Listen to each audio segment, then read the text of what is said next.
يلا بقى بينا ندوق الكبده بتاعتنا كده زي ما انتم شايفين الكبده الاسكندراني، وانا مش هدوق بعيش النهارده زي ما انتم شايفين كده. وشرايح الكبده عامله ازاي، انا مش عايزها حته قطع صغيره، عايزها كده زي ما انتم شايفين. بسم الله الرحمن الرحيم.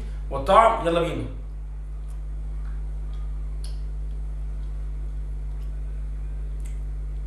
وطعم حدوته. النهارده بقى اعمل لكم شويه كبده اسكندراني، بس ايه من الاخر. بسم الله. زي ما انتم شايفين كده نسيب السكينه بقى على المستحيل. نعمل بقى شويه الكبده الاسكندراني بتاعتنا بقى، عايزين التقطيع عريضه شويه. بسم الله. طبعا دي تقطيعه الكبده اللي احنا عايزينها زي ما انتم شايفين كده. مش عايزينها عصافيري، عايزينها بنفس الحجم كده زي ما انتم شايفين. مش عايزينها رفيعه يعني اي اسكندراني اهو، بس انا عايزها عريضه شويه. ويلا بينا نكمل بقى. هنعمل بقى التتبيله بتاعتها خفيفه كده بسرعه، خل وكمون، وتتبيله سهله وتوم. خل وكمون وتوم، تتبيله سهله ان شاء الله عشان نعمل احلى كبده اسكندراني.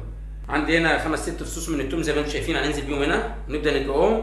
نبدا ندوق التوم بتاعنا بقى. معانا معلقه كبيره زي ما انتم شايفين كده من التوم، هننزل بيها بقى. زي ما انتم شايفين هننزل باربع 5 معالق من الخل الابيض بتاعنا.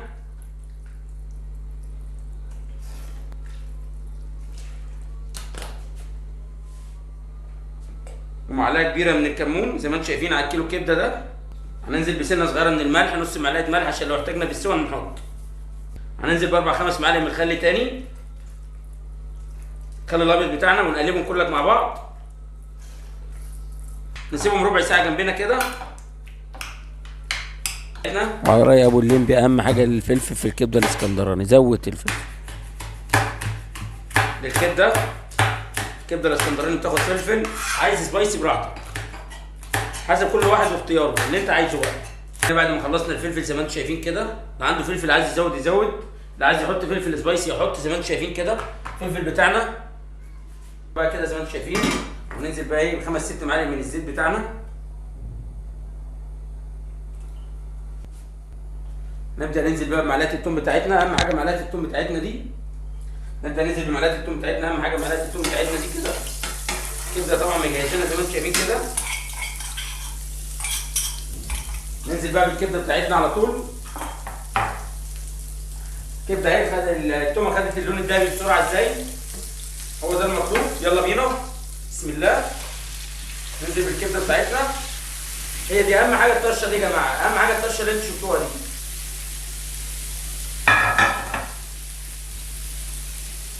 الكبده في الاول ما بتحتاجش تتقلب اصلا، تسيبها بقى براحتها كده. زي ما انتوا كده شايفين الكبده وجمالها. طبعا عندنا 3 4 فصوص من التوم مفرومين كده عشان هنعمل طماطم متبله، وبننزل باربع 5 6 معالق من الخل، وبننزل بنص معلقه من الكمون. بعد ما نزلنا بقى بالكمون كده، ننزل بقى برشه ملح صغيره كده بتاعتنا، ونقلب المكونات دي كلها. طبعا عندي 3 حبات من الطماطم متوسطين الحجم، ببدا اقطعهم كده ايه، مش على 4 ارباع كده، والربع اقسمه نصين زي ما انتم شايفين كده بالظبط. ايوه كده. وطبعا التتبيله اللي انا جهزتها دي ممكن تضيف عليها حاجات تانية، لان فيها كذا حاجه بتتحط، بس احنا عملنا التتبيله بيتي كده بالمكونات اللي عندنا عشان طبعا تدي تستر الكبده هنا الطماطم. طبعا زي ما انتم شايفين زي ما انتم الفلفل شايفين والجمال. كده. هننزل الفلفل بتاعنا. بسم الله كده. الكبده بتاعتنا استوت، عايز اديها سنه من الخل اديها.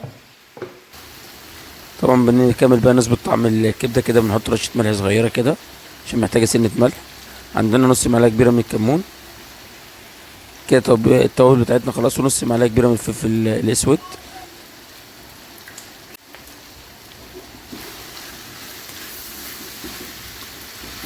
يلا بقى بينا ندوق الكبده بتاعتنا كده زي ما انتم شايفين الكبده الاسكندراني، وانا مش هدوق بعيش النهارده زي ما انتم شايفين كده. وشرايح الكبده عامله ازاي، انا مش عايزها حته قطع صغيره، عايزها كده زي ما انتم شايفين. بسم الله الرحمن الرحيم. والطعم يلا بينا.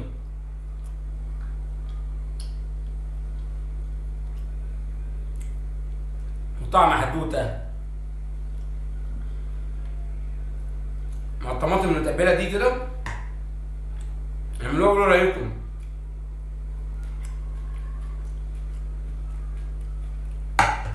شرايح كده زي ما انتم شايفين كده حدوته.